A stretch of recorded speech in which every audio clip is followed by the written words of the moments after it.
Thank you, Richard. Go now. Go now.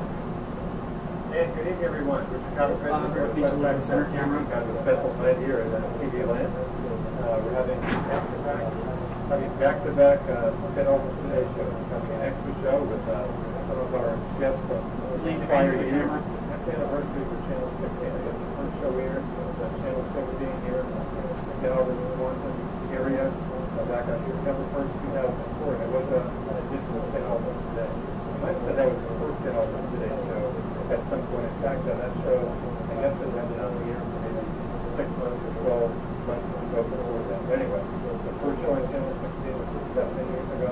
St. Albans Today. We thought we'd have a retrospective show, kind of an anniversary show with some of the guests who were on the show in earlier times. And pleased to have four guests here. Appreciate the time. Former St. Albans Mayor Peter Delauriers. Thanks for the invitation. Good to see you. Welcome back to the local airways.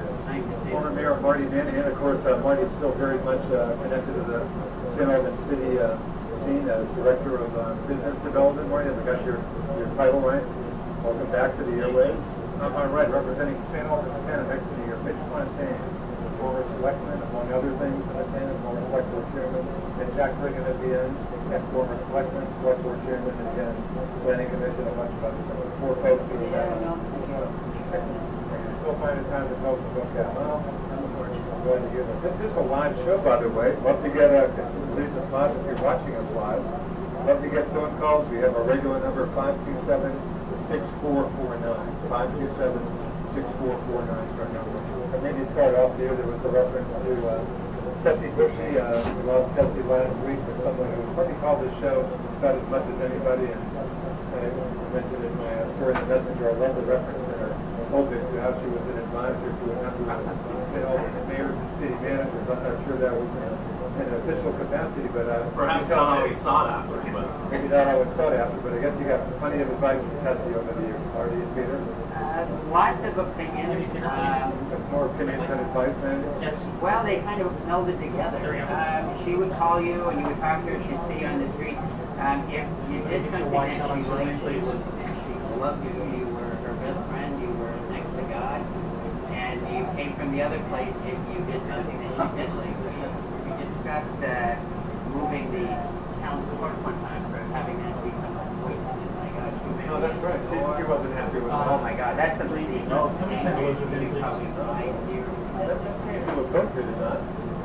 It came up and I think it was a vote. yeah. we actually, when we changed the charter, we put that on a separate line. Yeah, when I brought it up, it wasn't voted on. The font on this to correct it. But she you already lowered the great graphics on it? Yeah, I've already got all the graphics here. Yeah, she loved her work. Jackie made it, and I know when I talked to you on the phone, you said you didn't know her well at all, but I thought you made a good point, just kind of saying they don't make them like her. Someone who was so involved, those we had, maybe a few more people who were paying attention to what was going on. Unfortunately, I think a lot of young folks say you're not involved at all and don't care to be. People like that, you know, we didn't always, I heard her a lot, and you said maybe she'd call, and didn't always like be concerned with her opinion or whatever. But a lot of times she was spot on. She had a segment of the community that she was speaking for a lot of folks. I think that they probably would never spoke Be up. careful. Doesn't like moving into Never called the radio station.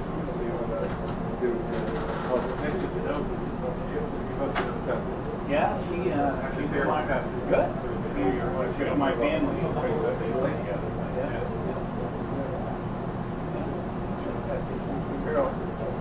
So Peter, again, you still have the record. Maybe never be broken. Well, we'll see. It won't be around to know. But longest serving mayor in St. Albans City. Now, I should mention, in case people think we're chasing you out of here, I guess you have to leave about halfway through. You got a school function to deal with. Parent meeting. 12 years and 5 years before that on the board, but I think that's probably a pretty safe record because I think people are smart. Of course, they're not going to be as shocked as to pay even less than No, that's right. But like $10 a month and nothing. Right, they say, well, you get I worth $10 a month, and are you worth nothing? Some thought we were overpaid. But no, I love the job, and it was great fun. It was an honor to do it. And if I ever get the urge to go back, I go to a meeting, and thank God I can walk out. It's done. It was great what we did it, and I'm sure you guys know that. So I was going to ask you, because when you left, I think your politicians never say never. And I think when you left, I suspect I asked you, might you come back? And you didn't totally rule it out. Is that pretty hard to picture? You never totally rule it out? I don't think so. I think there's so many good young people. I think it's important.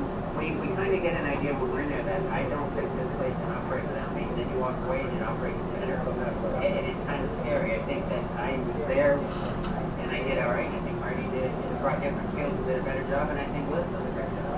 So I was there at a time when they did somebody. I still there and I'm there. But I think I've done better. Pretty humble guy. Speaking of Liz, I just want to mention our second kind of regular monthly St. Albans Today show. Follow this one, regular time, 6:30 to 7:30, with Chad Spoon of the City Council President will be covering for Liz tonight, and I'm expecting that Bernie Boudreau has left him a message for me too, so they can briefly reliable. So I suspect the select board chair, Mr. Boudreau, will be on hand representing the mayor for our second show, and of course do the weekly sports show at 8 o'clock. So all kinds of stuff going on Northwest. This must be sweet.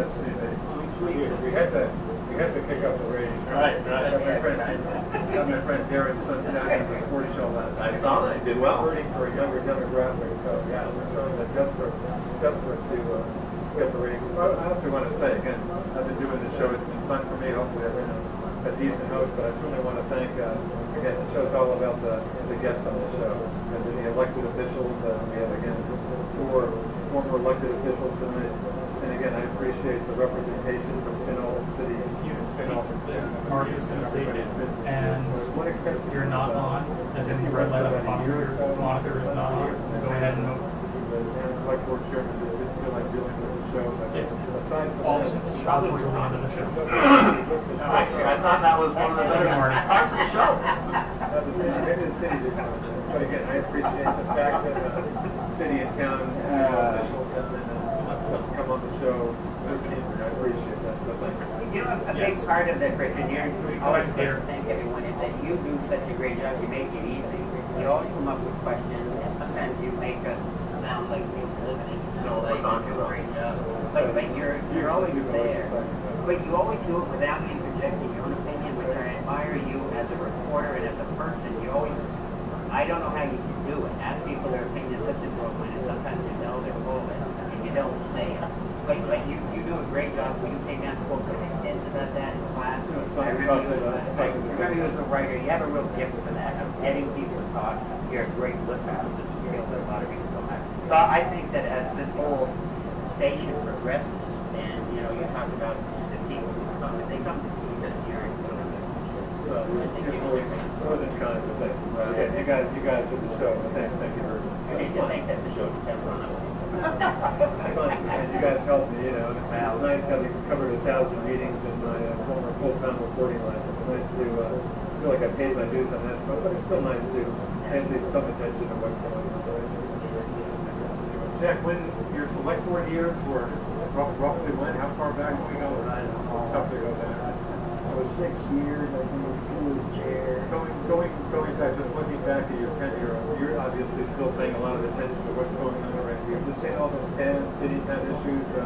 You think, again, there are always issues out there where it's a water, wastewater issue that seems to be everyone's resolvable. But how do you feel about St. Albans these days? City, town, separately together, whatever? Well, I guess I'm always one of these guys that says when it comes to The last thing you're going to say is I'm not from St. Albans Town. growing up, I lived on the street for a while until we moved out to Montagne. Former city guy. Yeah, my mother grew up on Congress Street. My father was out on the farm. So it was kind of a blended team. I don't see that. There's much in the city town issues. What I don't even know it's all about. What's your feeling for St. Albans? How do you think St. Albans is doing I think we're doing all right. I mean, sure you'd like to see the city and town get together on a bunch of things. I think it saves money. I think it's the whole area. I'm hopeful that kids in Pete's class and their school will not know what the heck's going on and won't even know there's a difference. Right now it's the way it is, but I don't think, you know, in my years, I got all this come on. I think during your tenure, we made a lot of progress when you were chair. We were real close on a couple of issues, and then an election happened. Yeah. Things went south fast. And it wasn't too long after that election, I went up to my opponent that won and shook her hand and thanked her very much for it. Because I sat around for 2 weeks moping, and then all of a sudden, okay, I don't have a meeting today. Flicking through oh, there's Channel 16. Right on by. Your thoughts again, just in general, how do you think, and again, we're going to city kind of together, how do you think St. Albans is there? Well, I think Peter was right. I think we were closer a while back. You know, I thought we had it pretty good. I know Jack called me up. I'm being selected. He called me up to come support the deal we had. And he thought it was going to go through. And it didn't go. We were close. We were talking about water. Yeah. They could have done it a little different probably in hindsight. No, but I mean, that's the big, you can solve that one. You know, that's the big problem right there, I think. Once that was solved, I think a lot of things would come together. Marty, you're still kind of on the front ranks for the with your son. Not as far as And this is a tough issue. I've talked to you certainly about it over the years. Trying to keep the hands out. Just a tough issue to resolve. Any thoughts? Anything? Yeah, I think we'll get there. They're starting to talk again. I think I agree. When I was mayor, I think Jack and Mitch were both chair during that. We always had good relationships. We could call each other, and if we had an issue and everything, there was always a pretty good line of communication. The chair changed at one point. I think it was at the point when I was probably just being nuanced, you know. And I think things started going south, you know, and I think they've turned a little now with Bernie as chair. He seems to want to try to get things back on the right track, so we'll see what happens. But I think, like Jack said, there's just so many things that we should be doing together that we can save money on, you know, police, fire, recreation, we weren't police. Yeah, and I think it's proven. I mean, recreation is proven, police, you know, it's proven. I think we had a fire agreement that ended up falling off the wayside, but they're working well together now and everything. So I think it's take 2 or 3 steps forward and 1 back. Just keep trying to go forward. Peter, your thoughts, St. Albans, just think about St. Albans, how do you think Central Council, how do you think St. Albans will do? I think we're doing very well as individuals. Walmart is killer. Doesn't even seem to be a huge, I'm kind of struck by how it doesn't seem to be a big issue. No, I was kind of, well, Walmart, when they open, you know, I would find my way to the golf course with all the traffic, right? Traffic is better around here. Your garden shop. As in the words of Ross Bro, you can hear that suction. Yeah. I mean, look at our downtown with all the restaurants are better. People that run their own and sit out there and they love the meals right here. So I think we're doing fantastic. The issue between the city and town, my father used to always tell me, you know, before we get together, we're a couple of steps away from getting that way. Because that's sort of almost a hate between some people, between the community, between some. They just don't want to cross that line, and I don't know how that gets passed along from generation to generation. If you go way back, and my dad would tell me, well, I can tell you why, because when he was in the town, he said one day the town and the city were having to back over water, and all these farmers put their milk up, and he was one of them with horses, and dumped all their milk in front of City Hall and let it pour down. And if you remember, they talked to your dad about it. And he said, so there's always been this kind of and I thought it would pass as time went on because of that. Kids are teaching their kids to disrupt, and that should go away. And it hasn't yet. I agree that it's getting better because you talk to the kids in school and they don't know. And that's city and town. I got great kids that go to the town. I got kids at my school, and it's like they don't understand. it all goes well unless someone teaches these kids to do the rest.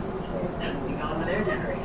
Because I don't know who we are with them. You know, and because sit on different sides of the table with friends, we don't always disagree. But, I mean, I don't know when it's going to get better. I'm one that feels it will get better when we become elected the strength in numbers. And I think there's a lot of mindset that helps. It goes through that like a bunch of times, but then it hits like 100%, and it's just like, no, it's not. We start to compare. I think as more people move into the area too that don't have that baggage and that memory of everything that's happened, you know, it seems like every time we started to get closer to be an election and we end up spending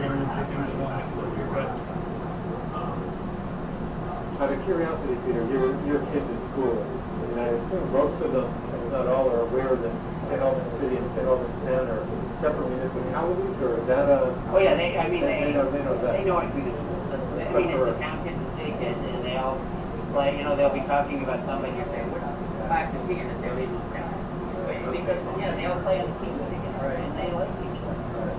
But they would never, if they asked any of your kids where you're from, St. Albans, is it not one who would say St. Albans City, or maybe a... It depends if it's on an athletic field, they'll say Rhythm.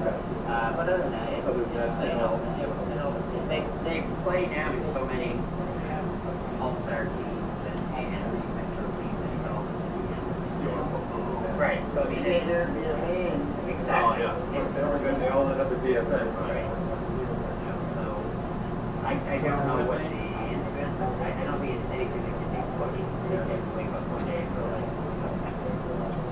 Mitch, if you run the select board these days, any one water and wastewater, I'm sure you'd love to somehow, any one issue you'd love to be giving attention to that you think needs more attention these days? Other than water and sewer? Yeah, anything else come to mind? You know, I think that's the main thing. I think if we solve that, all these other things will come together. I think that's that's what I hear the most. You know what I mean? So you hear a lot of Yeah. I mean, I don't think there is nothing else. You know, we're going to recreation, fire, you know, fire, the water and sewer. But in this moratorium, that's not helping. I mean, they got to do what they want to do, that's what they have to do. But that's putting a bad taste, you know. And when you got I don't want to be negative because we never were, but when you got a city manager that uses as competition. I didn't like to hear that. I really think the city is competition. You know, they're our neighbors, they're friends. I mean, I like that was unfortunate that he put it that way. He's done it more than once, so that must be realizing you're not the city manager. Any response to that on the competition? Anything you would say about that? Well, I think there's certainly some validity to it. I mean, when we're looking at when we have paid for the infrastructure and paid for the system and everything, and then another community gets to turn it on at basically the same rate the city taxpayer does. There's certainly disparity there. So I think we're just looking to level the playing field. They're discussing it. I know there's some options on the table. You know, we were close on that as well. You go into a meeting and it's supposed to be confidential, and by the time you get home, you're getting phone calls from people that know exactly what happened in the meeting. So, I mean, there's got to be some trust. There's got to be some integrity on both sides. Until that happens, you know, I think it's going to be a tough road. Your thoughts on that? Maybe the key is to keep it all in the open. We never had to go on site anyway. That's one. The other thing I would say, unfortunately, as long as it's two different municipalities, the tax dollars are either going here or there, and there is competition. If somebody's going to build a store and they build it here, you guys get the money. They build it here, and a different municipality gets the money. So there is that kind of competition. And that won't go away until we do. So the word competition is not an evil thing. It's a fact. And until water goes away, I agree with that 100%. It's the water. I don't know what it is maybe we need to try something different. We tried big meetings. So let's go out in the open and just hash this out and get it done with. And maybe with new people, maybe what we're doing, we get kids together. Get a couple eighth graders together. We just let them figure it out. Really? I bet they could do it. I bet they could do it in about 20 minutes. Oh yeah, I always wanted a district. Marty knows that. You know, we never could come up really with a price, but put that price out there, and if we can come up with it, okay. If we can't, then yeah, let's do something If else. there's something we can do, But to me, a third entity, you know, strictly on its own, and I don't want something for nothing. You know, you don't get that, but our people have to know that too. You know, if they say no, they say no. If they do something then, but I don't know. Maybe we tried that. Jack, thoughts? Well, I think like our last deal that we had, and I helped with that. I thought it was good. I think it was day and put it on. It was kind of in my mind, held back by certain people. Shoved under the rug and stuff. I think that was very unfortunate. I think Rich and I had to go down there. I voted for him. I knew what it meant. I voted for it. Just want to say, again, folks, live show if you're watching, I'd love to hear from you. If you feel so inspired to call, 527-6449 is our regular number on this, again, 10th anniversary St. Albans Today show. Mr. former Mayor Delauriers, looking back at your long tenure as mayor, forward, high spot, highest spot, or what are some of the things that... I'm going to be very honest. I'm not one that can look back and say, wow, I did this. I didn't do a heck of a lot in retrospect. A lot of things got done. Felt the city was doing pretty well then? Yeah, I mean, it was. You had Bill Choppy. I was more of a cheerleader, I think, than anything else. Probably the most fun of it was when I had former Senator Kevin Smith and then Marty on there. And it was very much fun because Kevin I knew would pretty much agree, and I knew no matter what I said, Marty would disagree. If I gave him the same place, he would say, no, Mr. Manahan, he said, it's no Mr. Wrong, or I want it to be Marty, or whatever. But I knew that was going to come, and we enjoyed it, and we debated all the time. But the nice thing about that is when people disagree with me, I learn. I don't learn anything when people agree with me. Because it's agree there anyway. So I enjoyed that give and take with people, like Marty was doing. As far as I did this, I didn't look at the city with big legs like Liz and say, look what I did. I'm going to make it. Well, I think you turn the tree. No, but I think like you're not giving yourself. Well, but I'm not. I disagree. I think the seeds were planted back then. When we had a piece of property like the brickyard come up, it was available. It was under your administration that we purchased that. We put the pieces of the puzzle together. That you see the development that's happening down there now. None of that would be possible without those pieces being in there beforehand. So, I think you'll hear like this. right. Lumberly, he did it. No question. Yeah. I think you have to have the right person at the right spot at the right time for something good to happen. And I think we've done that. Mine was like a cheerleader kind of set up good things. I guess I'm pointing to the picture. I remember writing I know, I can remember writing a free press story about the decision. Yeah, we got a guy in from England talking about how they dealt with it. I think the pros did. Yeah, exactly. I jumped on what I did. Yeah, I did that. That's what I did. I got rid of the pigeon. I made it illegal. Okay? Maybe this might be kind of a strange question. Anything that you think back upon that you thought about doing, or the council was thinking about doing at the time when you were mayor, that you didn't do it, you're very happy you didn't do it? Kind of a strange question. But any initiatives that you kind of gave some thought to and then backed off of, and now it looks like it was good you did? No, I was one of those guys that kind of pushed through everything that I thought was a good idea at the time, and they weren't all good ideas, and they weren't all well received, and I just moved it through. The one thing I wish I had done is something more about on-street parking. Because that's nothing good at the street, I turned it into one way because everybody's parking on the street. Saying that, I just can't keep saying that. So no, I'm happy with what got done. Your brother Still you. Yeah, your brother was on the council and everything. He did Carlo Street. He ended it up and rejuvenated that building.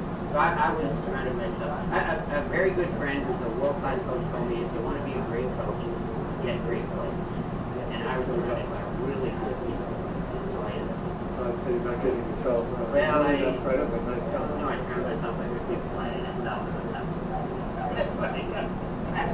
Looking over to the hand, Jack, looking back at your tenure as select board, high spots, low spots, medium spots, anything in particular on the mind? Not really. I mean, we just, in different form of government there, we didn't have a manager all the time. We had to deal with a lot of stuff, be rushed down in the middle of the day or in the middle of hay or something. That's a good point. You were both for three manager or whatever. To deal with things and one of the problems with that, sometimes snap decisions aren't the best way to go, but I think now built with that management form and help. A lot of times you go sit at the select board meeting on a Monday night and the mail that came last week, this deadline's gone by, that deadline's gone, Did you think about it? Does the subject come up once in a while? And Mitch for having a manager administrator? I like the administrator myself, but the manager's okay. But I really like on camera too. They get them bad, but Dan. Well, he was probably what the first administrator. He was their administrator. Yes, I had one before that. Yeah, they got a big car. Yeah, wow. But different things that did when we were there. I mean, we got rid of the highway department, quite a bit, a lot of equipment there. We had to replace it, and even the fire department's really grown. Chief Bob Frost earlier today, Buck County Fire Department, pretty solid department. Keeps crashing on the same spot. We tried to export it. So you want to swap places for a little bit. And ultimately, big purchases and stuff always went to the voters. Everything look familiar I yet? guess I wish so. Sometimes the Water sewer. cut here, Yep. There you go. Three-member board under both you folks? Oh, Weird. So when the five is tomorrow. First time it went to Florida. Good move to go to five. Most people see.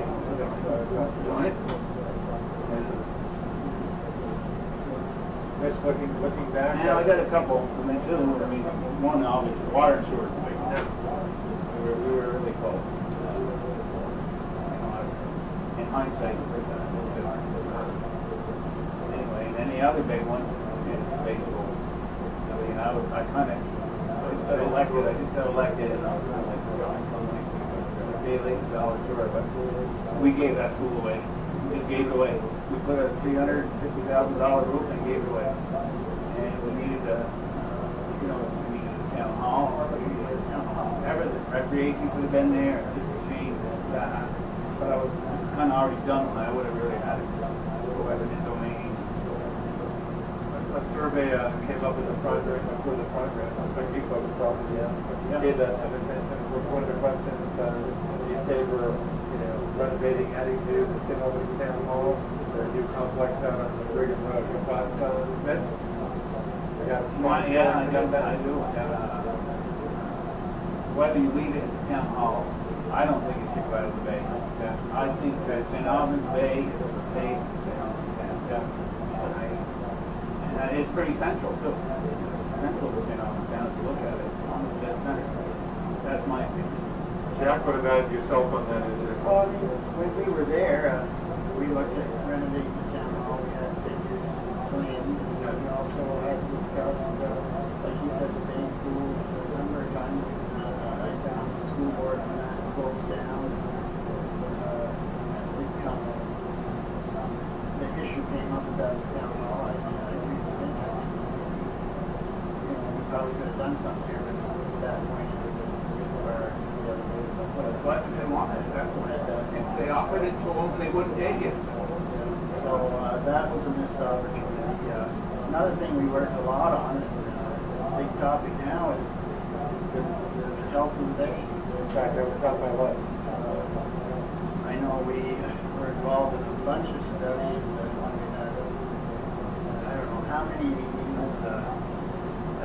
had some answers back then.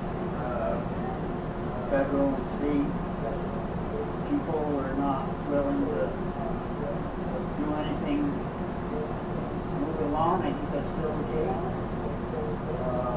I see, as I read papers and listen, there's a lot of blame going around, primary camp owners. I mean, we're all to blame. Every time we flush a toilet in this area, we're helping cause that issue.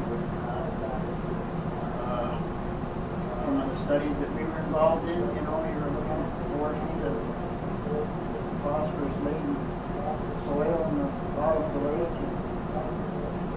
I guess we talked about now and we talked about phosphorus, we talked about dredging, and every time we came up with one of these plans, the state or federal were both together. No, you're not doing that. And so there we sit, and every year it gets worse and worse. Things can't be done. In this world we live in today, you don't kill a fish, you don't run over a raccoon, whatever. Fix the next show. Your hands are tied. We talked to a selectman in the middle part of Franklin County today. I mentioned the show tonight. I mentioned that he'd be on the specific. He's, again, I think a lot of people you mentioned, farmers catch maybe more than their share of criticism. And some people, more than that, some people use way too much of a broad brush. Obviously, you can pick out individuals here and neighbors. But anyway, the question from this guy, who has some water quality issues on his end, not to help his end, is that I think the biggest problem in his view is that the state ag department goes too easy on the big farms. He had a little deep with the smaller operations, but just thought they were lax with the big farms. And I said, I've heard that. Your thoughts on that? Well, they get a pass to some extent? Or? I don't think they get a pass, so to speak. I think that, how do I want to say this? It's just the sheer size of some of them now, and it's the visual thing of the manure being spread. If you look at it, if you look at what Mitch and I both farmed, or did Mitch farm, and we've done a lot of things, government funding and on our own, to slow this down. And I think all farms, even the big ones, I think they're actually watched more. So, case in point, and I don't want to take up too much time, but I recently put in some federal stream crossing for my cattle. I had 5 that I put in back in the 80s on my own, culverts that cross the stream. When I came to do these other 3 with the federal funding, no culverts. They go through the stream. And I couldn't believe it. And I said, why are we crossing the stream? Isn't that what we're doing? We don't want culverts block the fish from going on there. So in your view, they go the wrong way. Well, this is the federal and state government. Most of these folks have no common sense of citizen position. And your grandmother We get a slightly more headroom. so when things don't get done. There you go. Mitch, your thoughts? We've been talking about this issue for a while. Yeah, do farmers get too much of a hit, and on the big farms, they get the Well, I don't see the. Well, my daughter's organic. It's more grass. The corn, it's the corn. I heard that. Give them incentive to But on the other hand, Dickie Longway says, fine, we'll plant grass and we'll import our corn. So really what you're doing is import phosphorus. Because if you plant your own corn, you plant it and feed it to the cows. So In the last 5 years, corn on the open market was 8,000 bushels. Last few weeks, it's dropped down to 4. So, I mean, farmers were forced to grow a lot more because they couldn't afford to buy it. And I think we'll see more of this land seeded back down. But if you look at it, it took us 100, 150 years to get here. When you look at pictures of this town, this city now, back at the turn of the century, the town had retreated on St. Albans Hill. And they were all grazed, all pastured, no erosion control, no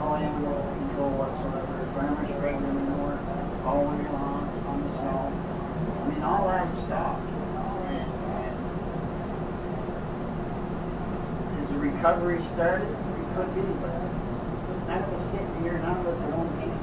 We've never been good long enough. You see it back to the way that we remember when we were kids. Yeah, this is one last thing about Marty. I do think they're trying to, maybe they weren't dirty to begin with, or they didn't think they were, but they're really trying their constantly improving things, whether it's green gutters or whatever. They're really working at it. Everybody has. Already an issue, the one-off issue seems to be getting more attention, and because the city and town issue, Yeah, they've got the MS4 that supposedly take care of that. You know, you can't, the legislation last year came up, which was shoreline protection legislation, and it penalizes the people that want a clean lake. The people that are living on the lake want a clean lake, and it exempts everybody else. It exempts the state of Vermont. The state of Vermont can be on a road that has, you know, the lake coming up to it and spread salt on it, and they're exempt. But I can't fertilize my lawn. Who wants a cleaner lake than the guy who has the property on the lake? And as a result of that, there was people, I've got a spot in the bay, and there's people I know on the farm shore that one guy took over 100 trees down. Now, would he have done that as a result? Otherwise, no, he probably would have selected cut and everything, but as a result of this legislation, he did that right before the legislation. to get it before they, so these guys, right, exactly. I did work June 30th. I never ran a chainsaw so long. Yeah, and these guys do it, it makes them feel good and everything, oh, look what we did, but in the end, they didn't do anything. They probably hurt the lake more than they... And you're right, it made you fast forward. So I was thinking, how do I really want that there? And well, now we grow one back, but I'm not able to cut it again. Exactly. I cut that. That's frustrating. I mean, it's a big problem. It's not rocket science. There's lakes throughout the country that are dealing with this and have dealt with it. Dredging.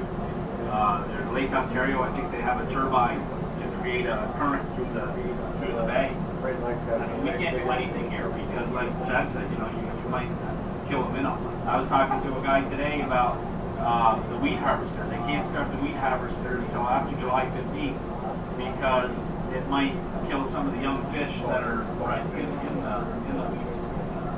Pretty soon you're going to have a pond instead of a bay. You look at that weed bed coming across from Hill River, it's nasty. I don't know why they just don't spray it. Everybody's so afraid of chemicals. But they do it on their food. You spray that lake and some Roundup type thing, 3 days, that'd be gone. Of course, you actually are bringing back a bunch of years. Of course, I'm bringing back to the days of the Albans Bay Association district. Well, that really won't kill weeds, so that's kind of like... It just reminded me when they It's did the same deal with Allen, it ties up phosphorus, so it's not released. Soil science, you realize that there's certain things you put on your land that release phosphorus or potassium, there's things you can do. But if you think about putting anything in that lake, your state's, plant them right down. And they'd rather come to 20, 30, 23 meters than hear people yell and scream and say, all right, we're going for it. Well, it's interesting. I went to the St. Albans area watershed meeting the other night. pretty well Yeah, I'll bet you there was close to 100, if not more than 100 people. And there had to have been, at one point they started introducing people. There are probably 15 people from state agencies. I wish I'd asked them to stand up front so we could see exactly. And they all came up to that meeting and everything. And I'm sure they went back to the office the next day and said, oh boy, this is what we're doing up in St. Albans and everything else. And in the end, nothing happened. Everybody vented and... People employed in this water quality. Well, what do? Right. They just go around the farms and other places and you gotta watch this, you gotta watch that. Richard, I think, we face a lot of blame. Farms large and small are really aware of this thing and even on my farm I'm doing stuff now I never would have done because we're always conscious. We all have streams and ponds on our farm that Stevens Brook starts in the backyard. I call it the valley from Georgia, right down the bay, towards Swan. There's less cows now, same amount of cows because you go by the land. One probably 1 to 2 acres per cow, you know, up to, you know. And there's actually 1,000 less cows now than there was 75 years ago. You know what I mean? It's the same amount. It's just, Probably more like probably more now. Probably more now. But As an example, when I milked over 200 cows, I had only rented, I had 11 farms that were active, but I was in. And I don't know about you, but I mean, you stop and think they had 10 cows, 15 cows. When you go right down the road, everybody had this. On the road, you had 200, 300 cows. So, cow-wise, and the other thing is that you're confined, so you live in the north. Any of us, you ask any of us in the 80s, the government come along and we're putting in the north, we're just going to spread on the snow, we're not going to pick certain dates. I mean, these things are a nightmare for a lot of us. What is this, calling them, getting No, once you get them in, then you keep them. it's stupid. It's 90% water. Figure all of it. You know. You didn't know it was going to be a farm show, did you? Oh, it's good, eh? It's fucking practical. Inside farms, they're trying to get What are the former town select, what do you think about downtown St. Albans? Good things going on these days. What do you think? I mean, it's beautiful. More on the way back when I was a kid, you know, we had fishing, we had doing, St. Albans was like Burlington and the whole area. Everybody came to St. Albans and Berkshire and that was a big town. And you could do all your shopping here and one of the stores. Yeah, I mean, the barber shop. Can't pay the other day. So, you know, I think, this is going to try to bring that back. So. that's good. Looks great. Yeah. Looks great. Marty got to feeling pretty good about downtown these days. Yeah, again, Pretty much going pretty well. Yeah, it's nothing that's happened last year. It's stuff that's happened, you know, over the last 15 or 20. The downtown core project and getting that whole thing off the ground, getting Milan to purchase the state building. There's a ton of new pieces and getting That everything. is a deal for the record. Have they actually purchased it?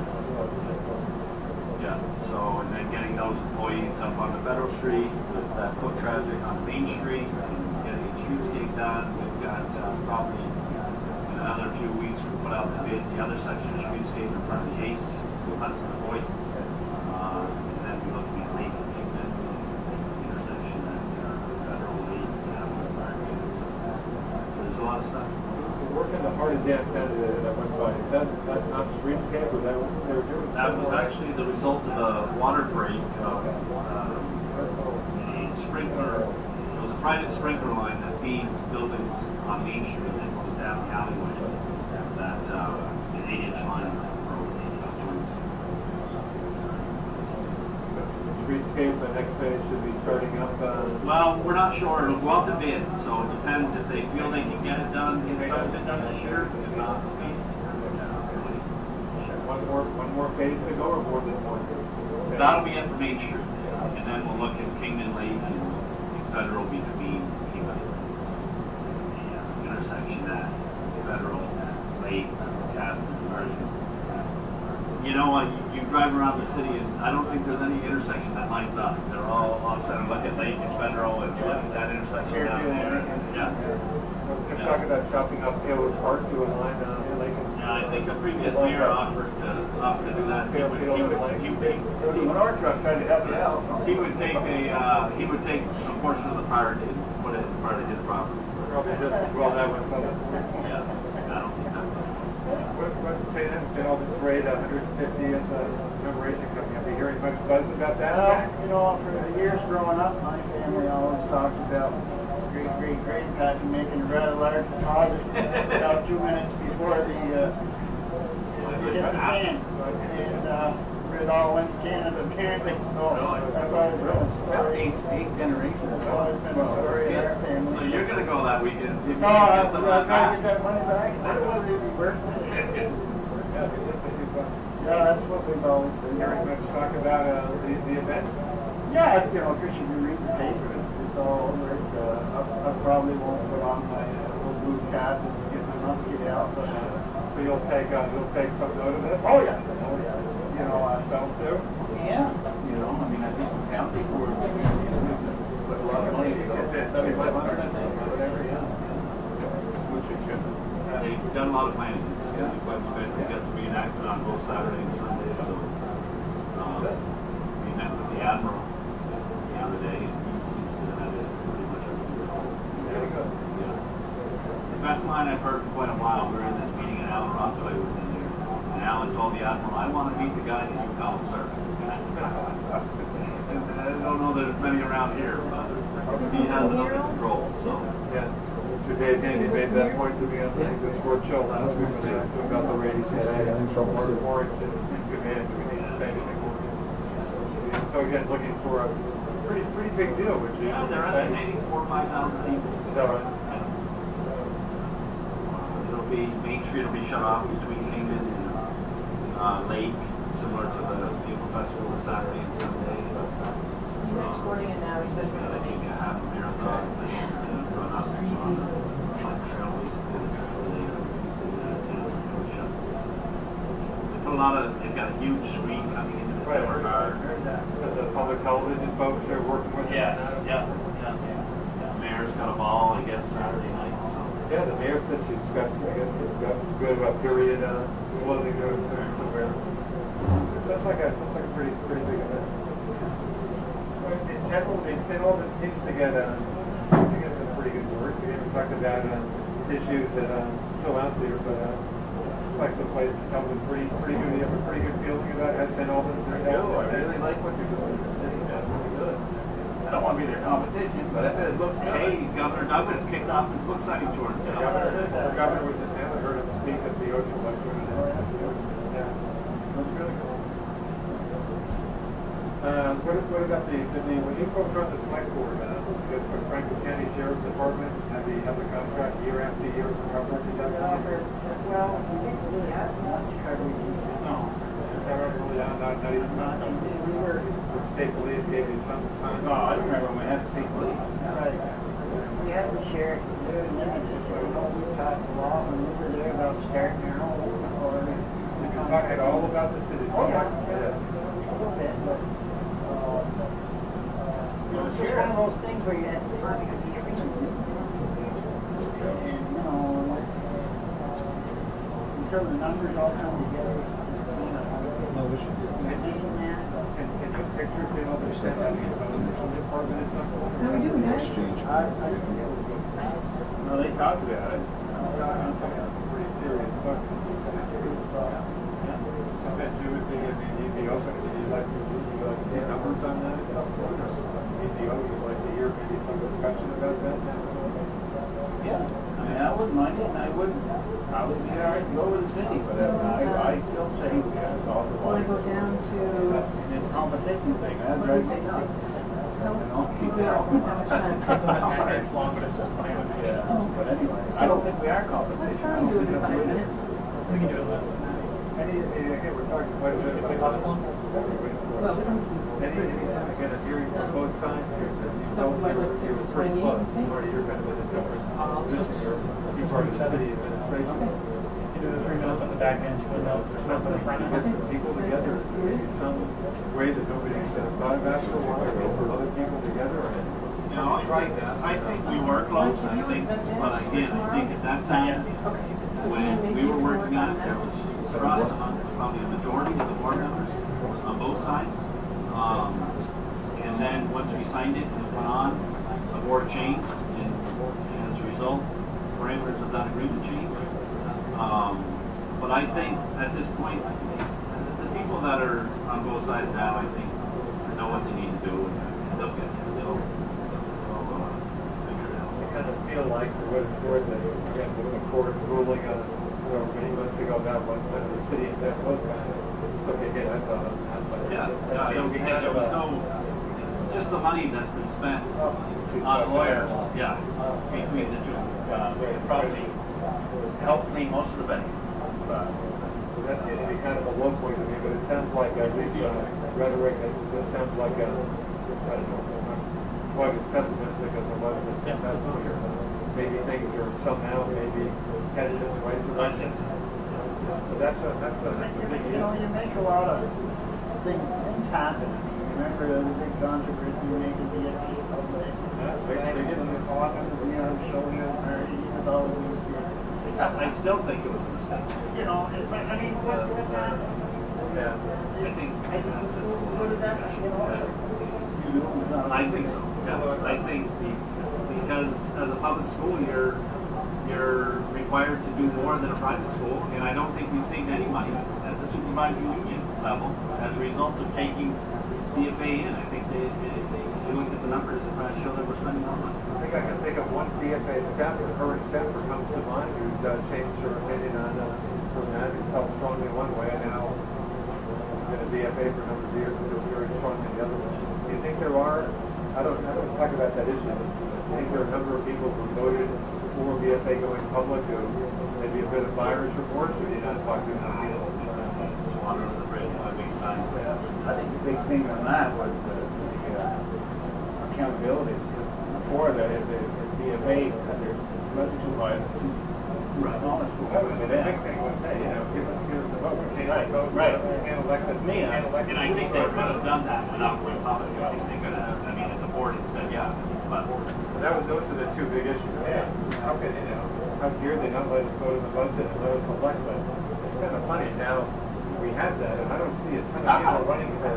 yeah, no, exactly. Has there ever been a competitive race for a BFA board seat? No, there was probably I was here for 7 years, and I didn't see nobody. Because I remember when I was on the council, I think we appointed one, and we had 4 people come to a council meeting to be appointed. So that strikes me as a bit of an irony. There did seem to be a number of people interested in being trustees. I'm just happy to see all the boards. I don't think there's ever been a competitive race. Anyway, but you know, that's obviously not going back the other way. Jack, you like time on both. Three elementary, BFA, but I mean, as far as select board or as far as the school board, issues, along with the school board members, issues, all the things that come to the school today. I mean, I used to tell these guys that when I was doing both for a short time, I'm sorry, select board meeting like a walk in the barrel. I've never been able to school board, so always has struck me as tough thing. And you know, my only regret for the whole thing is when I was young, when I was doing all this down stuff, and I must have been out 4 nights a week, and they're all went to college, and they're off, and there's no fault.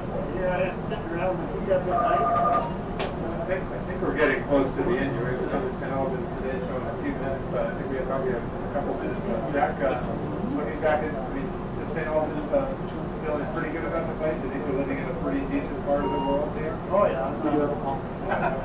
Yes. And you know, I think we have a call. We don't have much time. Caller, go ahead. I don't think you have much time, but go ahead. You're on the early edition, 10th anniversary edition of St. Albans today. 11:30. No, that's another show, Henry. We're losing these folks in a couple minutes. I wish you would call much earlier. Oh, I'm sorry. We're down to, I think, just about a minute or two, I think. Why don't you're going to probably do better to call back on the next show. Okay, I'll do that. Okay. Guys. Three minutes. Okay, so, we have three minutes left. Again, just a couple minutes. Biggest challenge for the St. Albans series, Zach? Again, aside from the sort of wastewater thing? you know, I think we need jobs up here. We need jobs. You know, our young people stay here. That's kind of what we got to all work together on. Around there. Yeah, always easy to fall back on. Mitch, what do you think? Moratorium and get the water sources resolved. We got to keep trying. Richard, Well, you're on air. Go ahead. I like to say, I think what they're doing is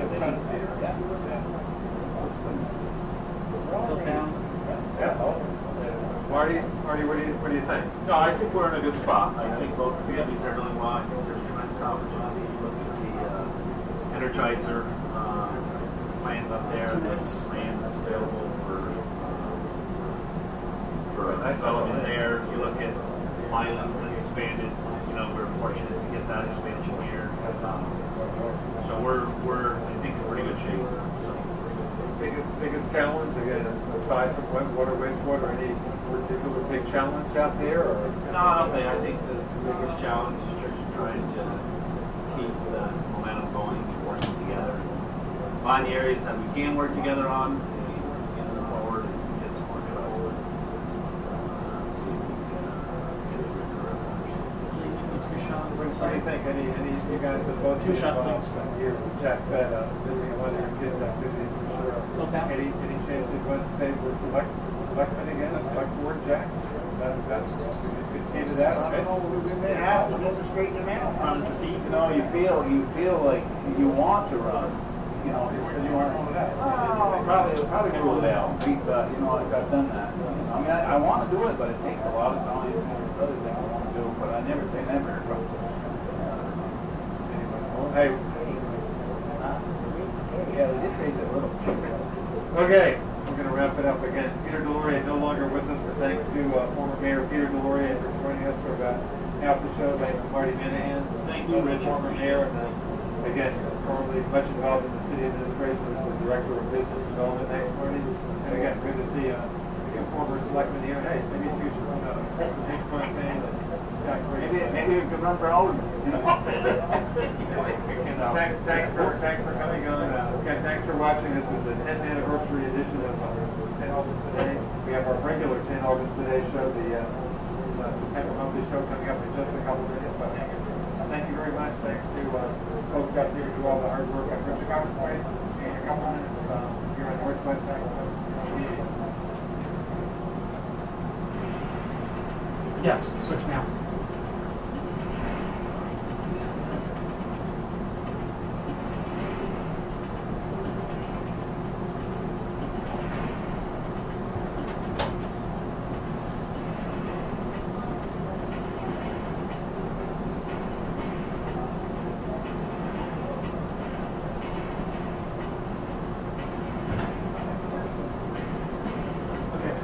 Richard on one side, the other two on the other. No.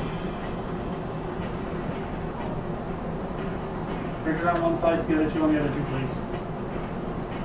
Richard on one side, the two on the other. Doesn't matter. Put Richard on the right side, the other two on the first two seats on the left. Yes.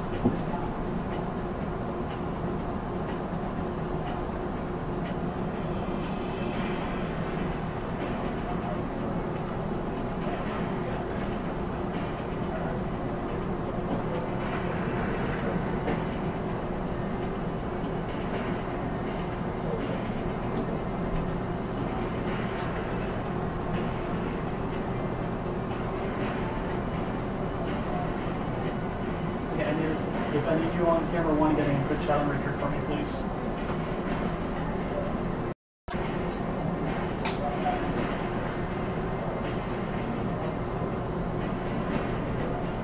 Lane. Where's Lane?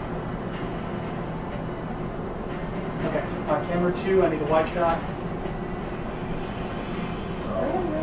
They don't really know. That's fine, I was just looking at the graphics. Wider. That's good. Okay, camera three, be the two shot.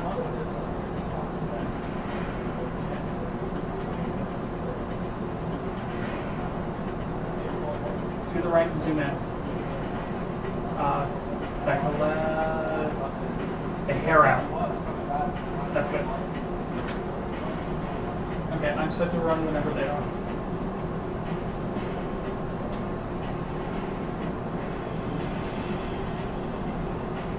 Yes, he's looking at one. Okay. Fly on the set. Go ahead. And good evening, everyone. Richard Gamache again for Northwest Access TV. This is the regular monthly edition of the St. Albans Today show, the September edition. It's a live show. These of you watching us right now, it's live. Got our numbers, the usual number, 527-6449. Love to get some comments, questions. Always plenty of St. Albans issues to talk about. Happy to have two guests. One of our regular guests, Bernie Boudreau, St. Albans Town Select Board Chairman, Chad Spooner, who's going to be guest with us this evening. Chad, the City Council President, and Ward 6 City Council, sitting in for Mayor Liz Gamache. Good to have you folks. And you had mentioned before, you might have seen the earlier show that kind of doing a little celebrating out here at Northwest Access TV tonight. You hearing me okay? Oh, phone call. Sorry, you're hearing me fine. Come back to that. Let's grab an early phone call. Again, just quickly, it's a kind of 10th anniversary for Channel 16. We've been on the air for 10 years. This particular show's been on the air for a little over 10 years. Go ahead, caller. You're on the air. Okay, I'm calling back. Okay, Henry, you got some time. You got all the time in the world, but try to keep it pretty succinct. But all yours. Well, I got two things I'd like to bring up. First of all, I'd like to take a minute and just say a little prayer for Tess. It was a kind of a shock. I didn't know that she was that sick. Yeah, thanks for mentioning that. We talked about Tessie on the last show.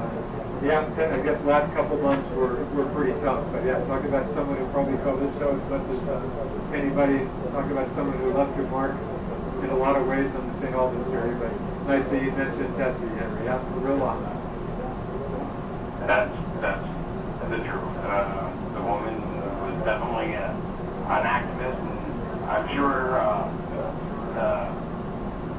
cardiac capers are going to mention this coming year. I think you can count on cardiac capers dedicating this year's show. I think I've already heard that. But yeah, so this go on. Oh, yes. Okay. Then on to the bay.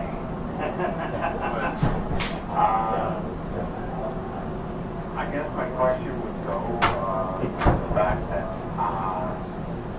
the federal government, the EPA, is stepping in and saying that everything is going to be done through the bay. I've read in the paper that the town is thinking about buying another harvester or renting another harvester, whatever the case might be. Bernie, did you know about that? I guess that's news to me. I'm not aware of that. Are you aware of that? Steve Cushing came and met with us at our last meeting and discussed how they're so limited to harvesting weeds. Their time is limited. One machine, they're only going, it only allows them to harvest a certain amount of weeds every year. Sounds like a good use one that they have, $30,000 range. And then I went to their meeting the other night, it was Thursday night down at the town park, and there was a lot of people there. I had a lot of comments about the lake, obviously. And if you've been down the bay, it stinks right now. There's just no doubt about it. It just stinks. So what the stink is weeds, they break off, drift on shore, and they start to rot, and they stink, and you get these algae blooms. And it basically right now they're running around picking up the weeds that are rotting to try and alleviate some property owners of the smell the best they can. No, the watershed. It is. I don't see why we can't get $30,000 to get another harvester and take a bigger bite at it. Chad and I talked about it a little bit. And again, we need to prevent before this happens, but we're in the middle of it right now.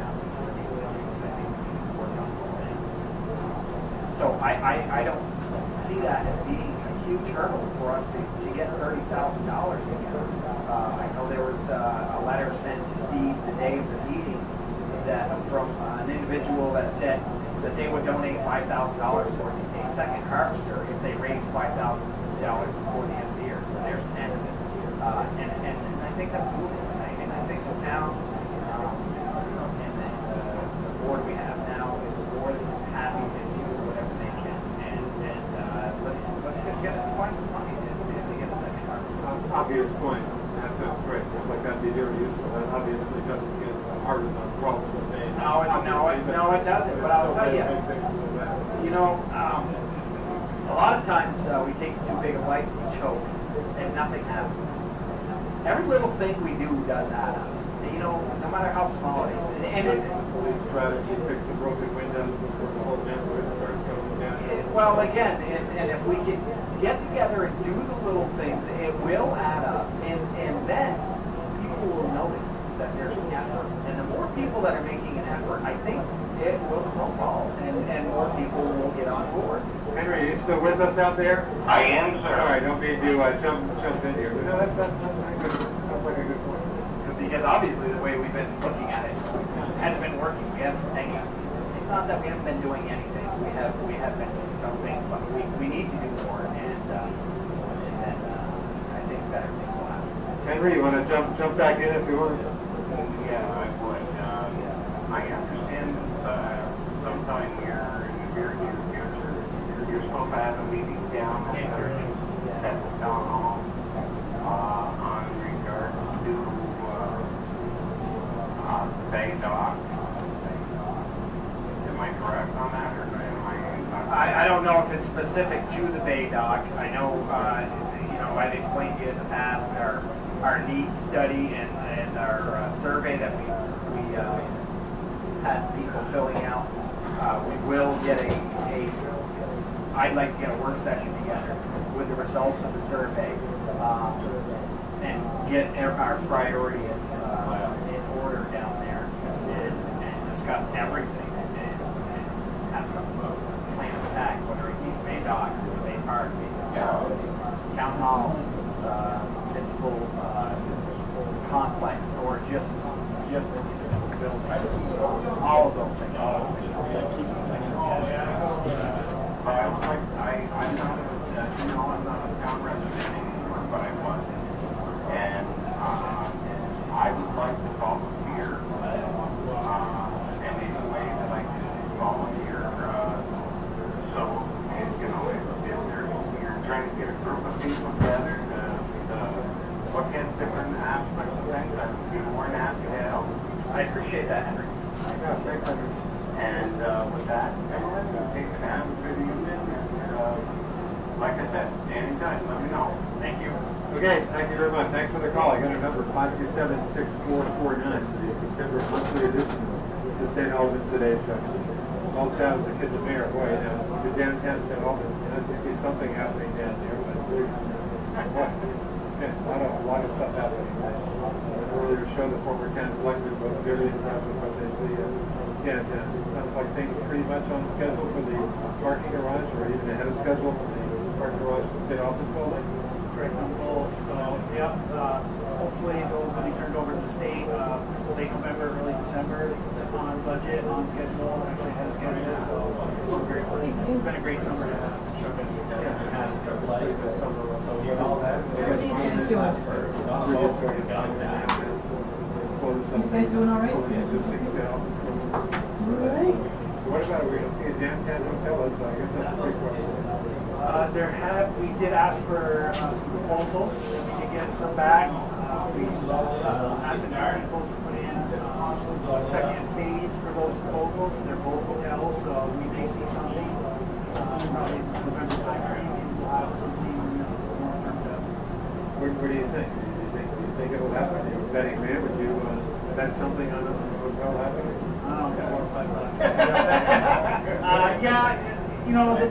Likelier than not, do you think? I think so. I mean, you look at downtown. Downtown looks beautiful. It's, I know a hotel or somewhat similar. It's very attractive right now for someone to come in and be part of this. My friends who tend to be a little skeptical about some of the downtown stuff, maybe office space, not hotel office space, but we'll see. And I guess another streetscape band against that may or may not get started. Yeah, but the last one was walk the Main Street, more sections. So and again, how that comes in, you might see work. I guess couple of rules to follow this going, or I wait till next season. I think they're hoping to start it this fall. Early winter, just like they did the first year we started the streetscape. The work, I don't ask Marty, for folks who were watching the earlier show, the work that slowed me down a little bit going through downtown today. I guess that was water break or something, just doing some gear work. Yeah, last Saturday, there was not this past Saturday, Saturday before, the sprinkler system for one of the buildings broke. Wasn't part of the water main that was replaced, so that was right there in front of the pump valve. So they came in and fixed it up for the people. Downtown feels pretty good about downtown. Yeah, I'm feeling great. Local fair just opened. A couple other storefronts are starting to open up. It's starting, you know, an empty building downtown now is hard. Of course, you big event, see how big it is, but it sounds like we're just in on the great 150th commemoration event coming up just in a couple of weeks in the town. Kicked in some decent buckos for you. Yep. 7,500 buckos. Yeah, I was real happy. Voted by the town. Yeah, we put that on the ballot, and people agreed with us, and we're happy to see that. It's a great event, and happy that they're How big a deal do you think this is going to be, Chad? I think it's a huge deal. It's September 18th to the 21st, so it's quite a few days. It's not, you know, a one-day thing. There's two official reenactments, but I guess what the Saturday and Sunday, the last weekend days, last two days. Yeah, the cavalry will be staged down in Home Park for one of the nights, so there will be some activity down there. And you just look at how many people, how many volunteers put hundreds of hours into that. I'd be willing to bet it's going to be spectacular. How many people are going to be coming to town? Hazard a guess, or how many people? I won't hazard a guess with the weather. The weather will probably be a big factor in it. I think probably they checked with the train. I would 10,000 people. During the big days, I would see it. Bernie, you got a feel for how big a deal it's going to be? You know, I know it's going to be a big deal, but when estimating number, it's really hard to tell. I have to agree with Chad. I think the weather will play a huge part of it. Yeah. Hopefully, we do have some nice weather if September's any indication. You know, the first couple days have been pretty darn nice. A little bit of rain happening. Well, I would say I happen to be an idiot for golf locally. I've been around for a while. It was one of the most, it brought me back to the Montgomery. Montgomery was flooded out in '96. I think the weather sort of did for a while. Flies 12 morning. I was eating on the Somerset Inn. I was walking down there with my kid and his mother. You could tell threatening skies, and I was aware of the forecast. But I happened to bring some raincoats for us. Boy, in the middle of dinner, this is one of the most impressive deluges I've ever seen. I don't know weather for you. I'm guessing probably a quick 2 to 3 inches in an hour and a half would be my guess. But it was incredible. Real local. When the alert came out, I looked at the radar. In town here, we got some rain, but not. Yeah, we caught the edge of it. I went to Reedsburg this afternoon. Oh, did it? Yeah, and I had to go up Montagne Hill, and you can tell by the gravel in the roads how much rain they've got. And one of the places I stopped had major issues with maintenance, so we had seen rain like that. Pretty big. So I think the shelter needs for area. Southern Vermont. Yeah. But it has been weather-wise, pretty nice summer. I think it's been fantastic. You know, we talk about the parks, they're all those poor guys in their corners. They earn their money. Oh. Yeah, they deserve some good weather. Yeah. No, it's been a nice summer, so hopefully we'll get a few more weeks. Hopefully it'll be good weather for the race. That sounds like a lot of people just that. Yeah, that have putting a lot of out there. It should be a good event. I think you mentioned before, I guess the survey. How did you get much response to the survey questions? Did you put out a while back? You know, we left it open now, but I think we're looking at about 300. Is that right? So not a huge number, not as big as I'd like. I think we knew there were going to be local. I think it helped.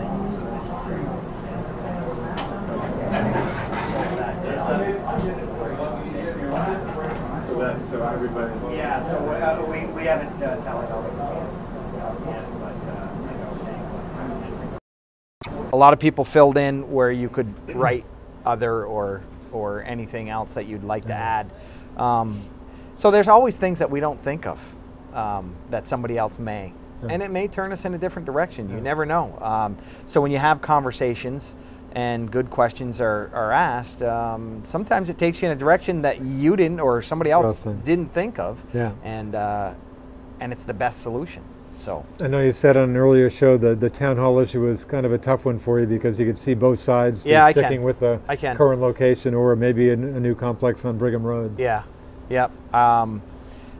I can see both sides of it. You know, I was at home watching your earlier show, and I heard Mitch's response, and there's a pretty good core of people that think the same way, and then again, there's the same amount of people that approach me or I talk to. Let's just go new. Let's have it all in one place.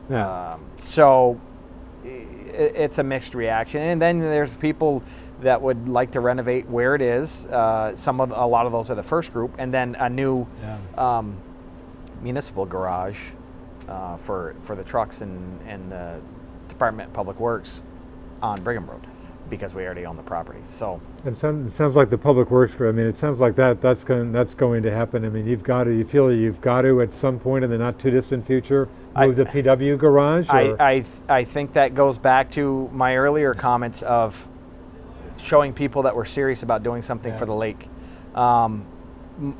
Everybody, anytime I mention that to somebody, moving the garage off the lake, their first question is always, well, what would you do with that property? I don't know. There's a lot of things you can do with it, you know, and they're always, it's expensive to clean it up. Well, you may not have to clean it up depending on a use. You know, if how big's that parcel, Bernie? Ooh, you know, we were working on a boundary line adjustment. It's like an acre or two. No, I think it's like 2.5, 3. I'm guessing right now because we were working on a property line adjustment with a neighbor down there. So I remember it being bigger than I thought it was. But a potentially pretty valuable piece of property, one would think, although with the Bay's issues, maybe not as... yeah, well, again, there may be remedial issues. Yeah, and I think that project, as important as it is, may not be the #1 project for everybody, but that one may be the one we get the most help with. And it may make the most sense at this time. I suppose one thought, if you did move that out of there, I mean, Brigham Road would seem, I mean, you have the property there. Maybe put the new PW garage on Brigham Road, see how the public reacts to that, and then maybe over time have a new town hall there. But who knows? Again, I mean, town hall is we're not in dire straits down there, but it takes time to plan these things. I know. The council's going through that with City Hall too. Got to ask Chad about the City Hall situation. Yeah, so they're looking at a lot of the same things that we're looking at. You know, today you do renovations, and a lot of times the most expensive part is an elevator. So we have a parking issue down there. How would we solve the parking issue? And there's ways. I'm not saying it can't be done. There's ways, and we have some different plans. I have. My personal thoughts are, there's 3 options that we've been shown. I have a 4th option I like better, but again, if that's the direction it goes in, then I'll voice my opinion then. Until then, it really doesn't matter. Yeah, Chad, what about City Hall? Again, not ADA compliant at this point, so at some point you need to do something with City Hall. Yep. So that's probably the biggest driver is ADA compliant, making it friendly for residents and people that are visiting. Obviously, being a lot more energy efficient. We've started with the windows. We're going to continue with the windows. But you look at how long City Hall's been there, and you know how long that stuff's lasted. I mean, 100+ years. There's zero thought. Correct me if I'm wrong. To a new City Hall somewhere. Does that get any thought or not really? Probably not really. Yeah, it's a historic building. It's important to have City Hall right in the middle of the city, so that is pretty important to us. That was, the thing is if we didn't use City Hall, who's going to spend the money to fix it up? So we don't want an empty building just sitting in the middle of our downtown either. So it's a beautiful building. We just need to reconfigure the space and make it better. If that doesn't fit at City Hall, I don't know what does. Honestly, it's a classic-looking building. Yeah, and it's the way it's set back, and I mean, it's hard to build. It's a beautiful building. Yeah. Again, our number 527-6449. Love to get calls, questions, or comments on any St. Albans issues. Another one of the survey questions concerning the rec path, walking path, pedestrian path from, I guess, the Satek area to Collins Purley. Right. Any and again, that's an issue certainly getting attention. Anything new to report on that issue, Bernie? Well, I you know, again, we'll take our survey answers in and weigh that in, and then the select board. Our next step, we need to make a recommendation on which way. You know, there's a committee that worked extremely hard on that. They've presented us with an option, and you know, are we going to stand behind that? You know, they spent a lot of time on it, and I think we need to respect that. Yeah. It's a huge, very important project to me. I know there's the neighborhoods up there have concerns, as they should. A little bit of a mob mentality showed up at one of the meetings, which again, I have no problem with people voicing their concerns, but after you voice your concerns, let's hear your thoughts and your ideas about how to solve the issue. We need a safe way to get up there before somebody gets hurt. Whether it doesn't matter how much the kids use it or don't use it, just as a community, a way to get across that interstate access road safely. I don't know. I just think it needs to be done. It's just one of those things that needs to be done, and then again, that will lead to other, I think, great things. Getting across that interstate access both ways. Yeah. Boy, and then if we could shoot up 104 and get over to the Hardack area and tie into the city's system, we'd be tied in a couple. And obviously, the easier you make it for people and the more neighborhoods you connect, the more it's going to get used. Any community with, whether it be bike path or sidewalk networks, in today's world, it's proven that it helps the economy of the community. It's proven. Yeah. You know, we've got the rail trail that we can tie in. There's just so many different things that could be utilized. Here we are nearing the end of the summer of 2014. Is it realistic, do you think, next year, next summer, might we see some, you know, this project Boy, moving? I hope so. You'd sure like to think so. I like to think positive, and sometimes you just got to put your head down and go, you know, in what you believe in, and hopefully there's enough people behind it. Yeah. You know, depending on how it's funded, obviously there'll always be voter input, and I hope they support us with it. But I really think it's a very, very important project that would lead to a lot of good things. Yeah. Yeah, well, good luck with that. I think you're certainly right about that.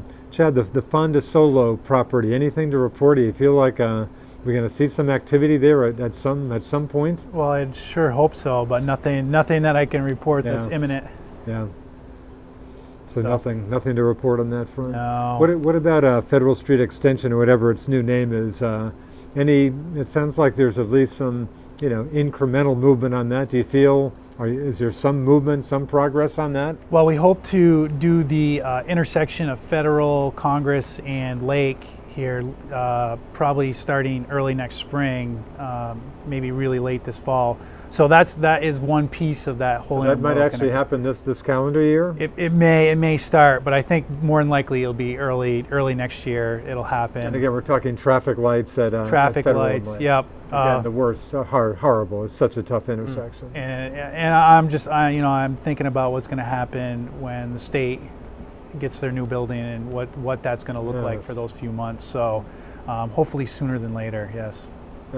Beyond that, you feel like there's, do you see movement on that? Again, it's been for however long I've been around here, which is a few years. There's been it just kind of disappeared for a while. It sounds like it's getting attention, I know, but yep. Just that one intersection will be infinitely better than what we've done the last 50 years. But we put in every year for some Tiger funding to try to get some of that. It's almost all design ready, so we can shovel to dirt as soon as we find the money, and that's the big.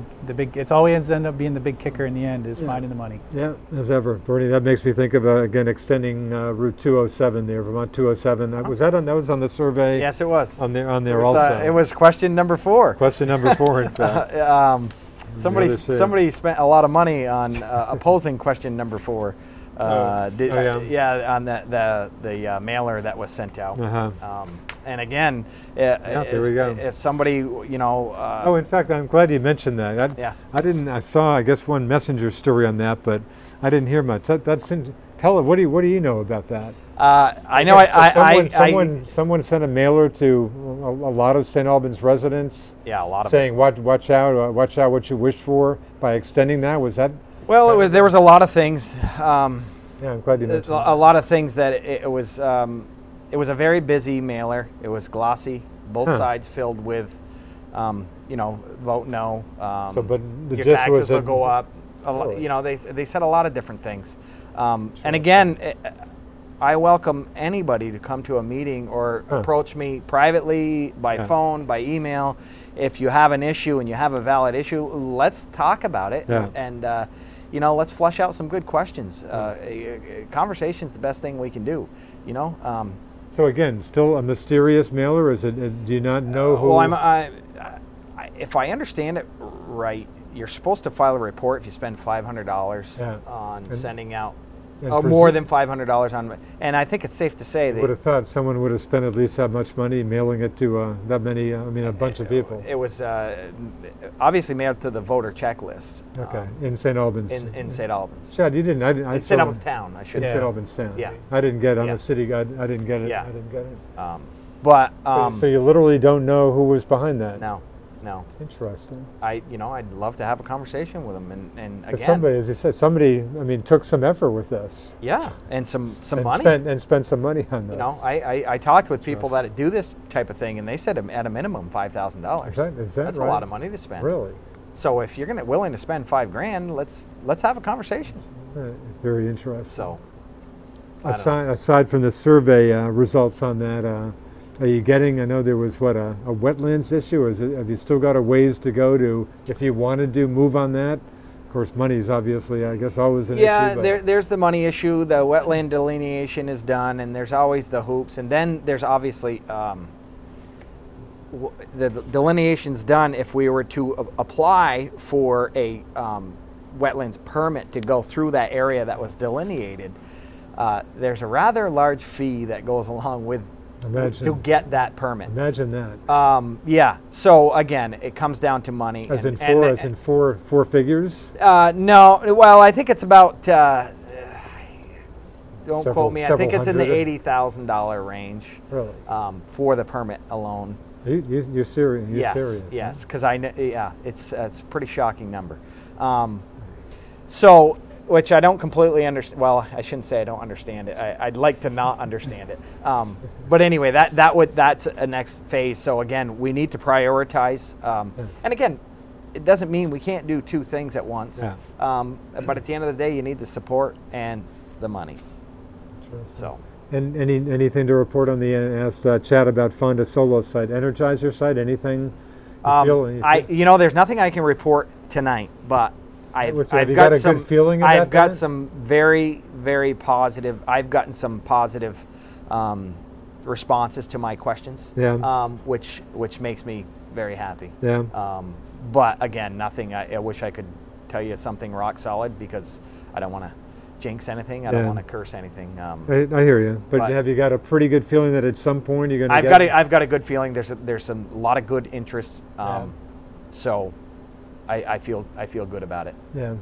It was, as I think about it, here we are in early September. I think it was the last October, November that the plant shut down. So almost. And again, I've expressed to the powers that be if there's something that the town can help with, if there's an issue with, the monitoring wells or anything that they think. I mean, there's no good question that's not asked. Worst case scenario, you get a no. But if we can help somebody with something to get some jobs out there and get things moving, we'll look at all options. Yeah. So that'd be nice. But I feel good. I feel good. Yeah. I feel a lot better than I did a month ago. Oh, really? Yeah.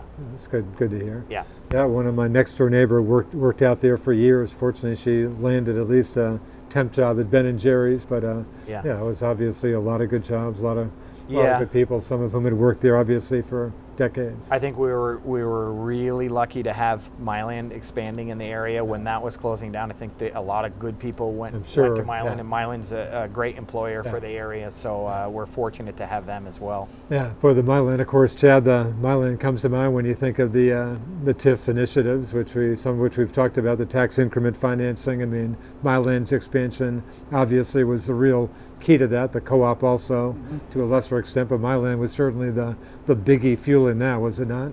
Yeah, it was. That was the greatest increment in tax base, was Mylan, yes. Yeah. So along with putting the state building back on the grand list, and the new state building is obviously privately owned. It's not owned by the state, so that will also be on the grand list. So it was we were very fortunate. All those pieces all fell in together. Yeah. A lot of other TIFs don't start with those pieces all lined up. And no more TIFs. I've asked the mayor this. No more planned this year. We're not going to see anything on the November ballot. No, sir.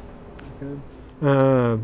Talk about the downtown situation. You mentioned Mylan too. Is as they expand in the city of St. Albans, they own property in the industrial park as well. As in the town industrial park. Yes, they do. Okay. So I mean, no building, but they own property there. That's a prime example of something that's going on that's good in the city that helps the town, or vice versa.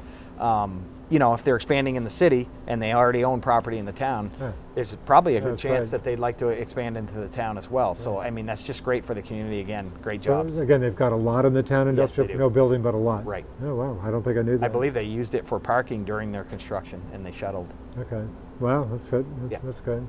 Any news to report? Speaking of the town industrial park, again, you know, bunch of jobs in there. Do you get periodic reports on, obviously, Tim Smith? Yeah, I talk with Tim Smith on top of every once in a while. I do. I shared a ride from Burlington with Tim a little while back, and we had a great conversation. Tim's he's always busy with something going on down there. So, so. 1% local option sales tax. Correct me if I'm wrong. We actually get a check in the mail in a month or so. Is it every 3 months that the state sends? Yeah, it is quarterly. That'd be your first check in a month or so. I'm not sure how long the state will hold on to it, but that's okay. It's money in the bank, and it's obviously. It will go into an account that can roll over every year and grow, and as we decide our needs and where we want to spend it and what infrastructure we want to spend it on, But any idea how much is coming? Will you not know until you see that first check? Do you get any? I think the state's rough estimate was roughly about $400,000 for the year. For the year. So we'll get a better grip on it. Obviously, the headlines we're seeing with the state and their state revenue, they were off a little bit. So, if that's a sliding scale into all the communities, then that, who knows? Who knows? This might have come up on the last show, which you missed, Brent Palmer doing a good job jumping in. I think it might have come up on the last show, but so folks in St. Albans Town, telephone bills seems like that subject. That hadn't even crossed my mind, but and I'll be honest with you. Did you know that? I knew that we were given information, and if you ciphered through all the information, it explained it all, and we made it very clear. You could go to websites and check it all out. But to simplify it, anything you were charged 6% on at the state level, the 1% would apply to. Interesting. I'm going to be honest with you. The phone bill, I don't pay the bills in my house. I don't look at them that close. I probably should look at them closer than I do. So that one did surprise me a little bit. I can understand people being a little disturbed by that. But at the end of the day, everybody who's got a phone in the town of St. Albans contributes, whether it's renters, taxpayers, voters. Not many kids don't have cell phones today. So everybody in the town is contributing to that. Not the exact business model we were looking at, but you thought you're happy with that initiative. You think that was a good initiative? It's funny when I hear grumbling about it. I pay these taxes too. So if I wasn't in favor of paying those taxes, then I would obviously be opposed to it, and I'm not. So, Chad City, I don't think the subject has never come up. You've been on the council for a while. Has that ever come up? I don't recall anybody talking about that. No, it's never come up for us. And I'm not sure what happened. I think maybe we might have had some businesses charging the 1%. I'm not sure if they got a mailing that said, just said St. Albans. Oh, so I think there probably was some confusion, huh? There was confusion early on, and I don't know if it happened after the date as well. Because we share a zip code, and the state differentiating what's in the town, what's in the city, it was difficult for them. That's why to get solid numbers at first were really difficult. Well, you wonder if some businesses in Georgia maybe got well, again, you know, when the zip code comes in on that. So obviously, you know, hopefully they've got that straightened out. But it's all new, and we'll deal with it. Interesting. I think since the last show, did the select board, did you re-up on the city's police contract for another year? That happened. So another. We had voted to continue for year 5. Okay. The select board felt that was in the town's best interest at this time, and take essentially not quite 2 years to figure out what our next step is. Okay, so year 5 being, so that re-upping for the year starting next July 1. Correct. 2015. Yeah. July 1, 2015. Correct. That'll be the 5th year. Yes. So there's just shy of 2 years left. Okay. Yeah, on this existing contract. Okay. So again, how do you feel? It sounds like there's been better communication. Do you feel like you're getting more info, or do you feel okay about that contract? I'll be honest. I've taken the approach in the last 6-8 months. If I get an issue with an individual, I'll get as many facts as I can. Yeah. I'm comfortable enough with Chief Taylor where I'll send him a text or shoot him a phone call and say, hey, can I have 10 minutes of your time? We'll figure out a time to work it out. I'll go meet him at his office. This is what I've got. This is all the information. If you need more information than that, I'll do my best to get it to you. Typically, I won't go to him until I think I have the pieces of the puzzle I need.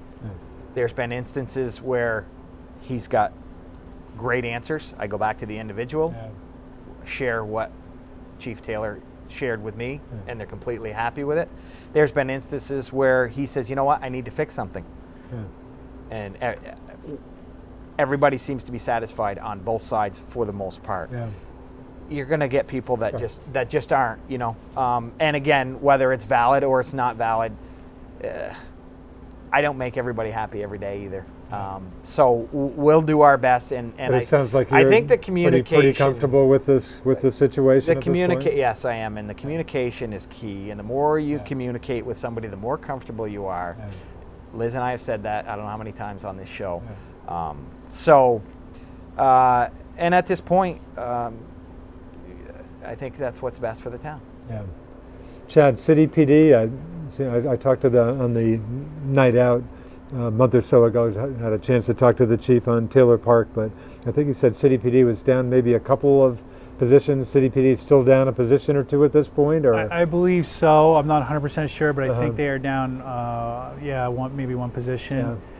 There's always a little bit of turnover. I mean, this is no small department here. We're talking close to 2 dozen officers. Right?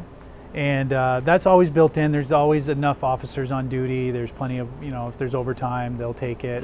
They're a very professional force. They're not going to leave, either of our communities vulnerable.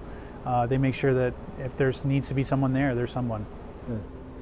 What about not so much these days, but I still run into some, folks out there. Again, obviously there are always critics to anything, but the City PD has been criticized, again, probably going back in time, maybe a little more than these days, but at times as being a little, heavy-handed at times, overzealous. Do you get an occasional complaint? I mean, do you hear some of those complaints, or did you at any point? Actually, the last little bit I've been reading is they're not zealous enough. Oh, really? You can't win. No, you can't win. Last we've been hearing a lot about speeding in the city, and oh, really? Yeah. So it's the 3 E's. So it's education, enforcement, and engineering. So it doesn't change overnight. You try to educate people why it's important to drive slow. You try not to give out too many tickets, but have enough of a presence that they know that you're watching. And of course, you know, you look at downtown, you look at all the engineering that we've done. We have the bump outs.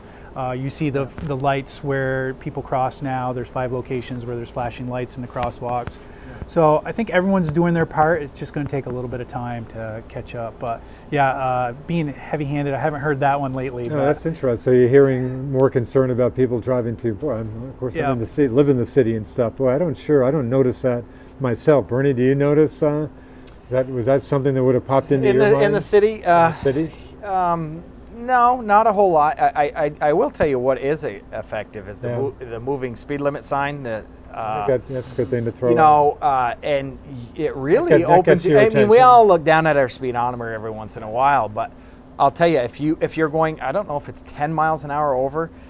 When the blue lights start flashing on that sign, the heart rate comes up a little bit, and it really makes you think. Is that right? I'm not sure I've ever been 10. Is that right? The blue light comes on? I'll tell you, I crested Congress Street, and it was just over the hill, and the blue light started flashing. I said, "Oh boy!" Well, now that you mentioned Congress, that's one of the toughest. I mean, 25 is a tough speed limit if you're not. I mean, downtown. It is a tough speed limit, but I think it's a safe speed limit. You think that's safe? I do. So you haven't thought about kicking that up on the at the other end, on the eastern end of Congress? I'll tell you why.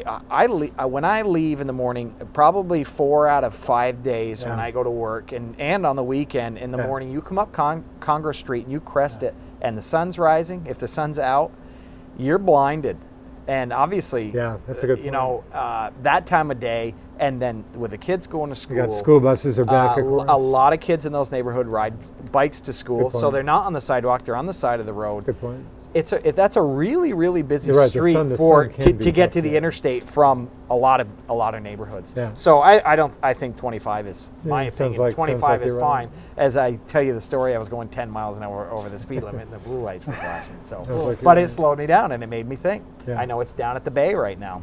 You might want to plead the fifth on that one. No self-incriminating. Yeah, well.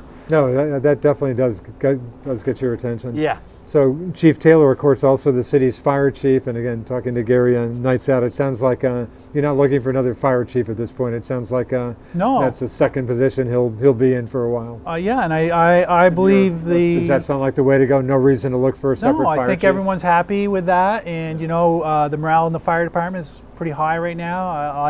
I'll ask around when I see 1 or 2 of them, you know, how are things going? Everyone thinks it's going really good. Yeah. Of course, you know, they get their new ladder truck and they got a new pickup truck, and you know, those things really help morale. And when you have the good leadership there, and you know, he really trusts those guys, and those guys know it. So there's no reason to look for anyone else. Yeah, I talked to your chief, Albans Town Fire Chief Bob Cross, earlier today. Sounds like things are going pretty well with the town department, Bernie. Yeah, I think they are going well. Equipment-wise, again, sounds like you're in pretty. You've certainly kept up equipment-wise. Our taxpayers and previous select boards, and our select board has been really good about reserve funds and that type of thing. I know we just awarded a bid for a new pumper truck. It's $650,000, and most of that money, a lot of that money, we'll write a check for it. Is that right? Which is nice. Wow, that is nice. You know, so that's really nice, and it's good planning that's been going on for a long time. And like Chad touched on, boy, I'll tell you what, when you got good and nice equipment, it attracts people, your volunteers, and you know, I'm not going to sit here and lie. These volunteers save us a ton of money, and it allows you to buy newer equipment and give them the good stuff to do the job. I'm hearing great things about the city and town fire departments working together. I think there was an unfortunate fire on the south end of town where somebody lost their life, and first responders that were there.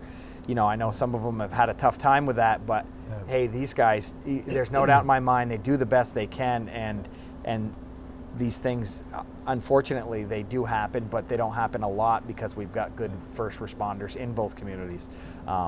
So I feel bad for the people that are playing the what-if game. I hope there's not many of them, but hey, they all deserve a pat on the back, and that's a real tough situation. Yeah. So I feel bad for them. That said, again, volunteers obviously key here. The town fire department at some point, we've talked a little about this, might have to get a paid person or two? Just actually, we've been working on a job description for that. We're early on in that. Just a lot of little things that slip through the cracks. Our volunteers are just that. They're volunteers, and they have full-time jobs. We had a VOSHA violation recently.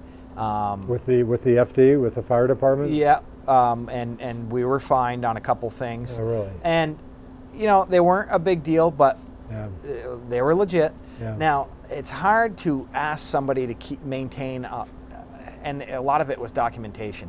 Yeah. To maintain all that after you've worked full-time, and who knows, you know, 2 or 3 calls that week, you've worked full-time, the last thing you want to do is start filling out paperwork. And I completely understand that. I think we're at the point where we need somebody just to keep an eye on things, somebody that can respond to what we call nuisance calls during the day. And just be familiar with, you know, there's a lot of larger apartment buildings in the town of St. Albans now. They can get very familiar with them and then do the training for the rest of the fire department at their Monday night meetings, rather than, you know, having them to deal with a day meeting at a building. So a lot of the little things have started to add up. And I think that might not be too far down the road. I don't think it's that far off. I don't think it's that far off. We've had some money in the budget for the last couple years.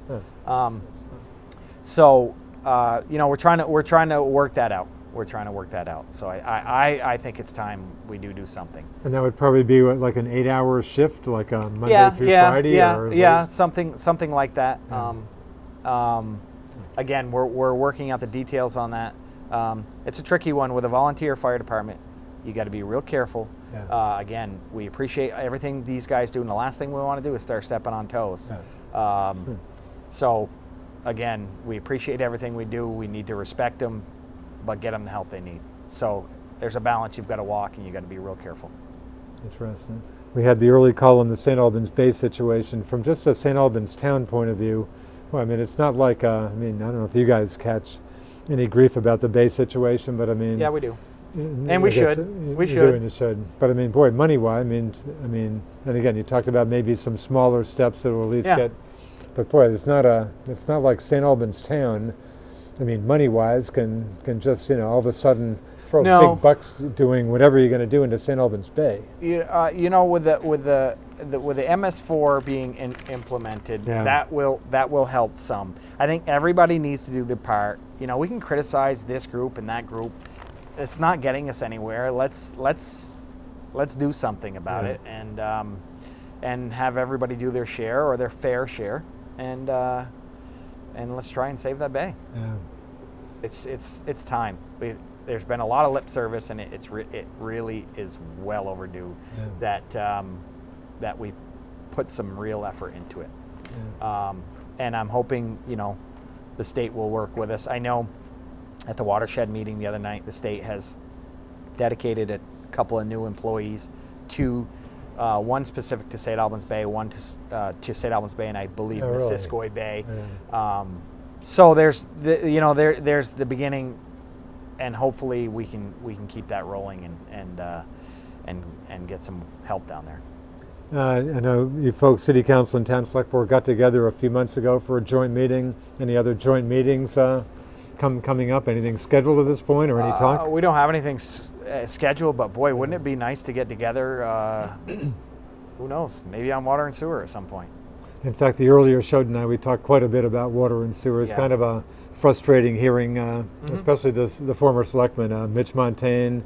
Jack Brigham also was with Marty Manahan, Peter Delauriers, 2 former city mayors. Marty's still much involved in the city administration as director of downtown, director of business development. But just saying, they felt they were really, really close at some point, you know, in the past. Just, well, maybe we should get you guys in a room. Maybe you can figure something out. But anyway, do you feel, again, water? I mean, no big pronouncements tonight. Do you feel? I don't know. I guess it seemed like the court decision some months ago. I mean, both the city and town kind of took a hit on that, I thought, but it seems like since then, at least the rhetoric, it just sounds like it's been a I'm not sure of a lot of dialogue, but I don't know. The tone has sounded better to me. But you feel like maybe you're, I don't know, slowly making progress somehow on that. I think tough issue. We recently had a mediation. It was a long mediation session. As in within the last few weeks or so? No. That we've had one. Okay. And I think Liz spoke about it at the last meeting. I think she mentioned it. She said she did. I wasn't here. Brent was here. I think that was a huge step. I'm hoping in the near future we're going to sit down and talk again. There's a little communication going around. So again, I hope so. I'm optimistic. Yeah. I think there was a lot learned. I think there's a lot at stake, and I think the city knows it and the town knows it. And I think as long as we both understand each other's needs and what we need to, I don't know if the proper term is get out of it, but what we'd like to achieve, and respect each other's needs, and meet somewhere in the middle, so everybody's needs are fulfilled. Yeah. But I've got a good feeling. I've got a good feeling about it. So Chad, I hope so. Do you share that? Anything you can share with us? Yeah, I'll just echo Bernie. I mean, we spent 12 hours together, so really? If you walk out understanding each other a little bit better, it's always a plus, and I think we did. I also respect everyone in the town on the town select board. Just because we're not getting together with water sewer, that's not affecting our relationship in other ways. Bernie talked about the police contract. The MS4, we're talking about getting together and doing stormwater planning together. So we are getting together on other aspects. So maybe it's there. I mean, I felt we were fairly close.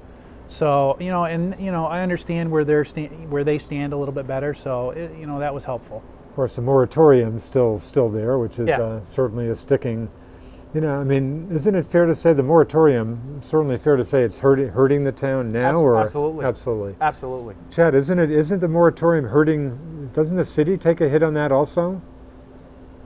Hard to say one way or the other. I think if I felt the city was really taking a serious hit, I wouldn't have it there. But the subject, has there been any talk on the council about lifting the moratorium in hopes that might speed along a resolution of the bigger issue? Any talk or no talk? Nothing from us, no.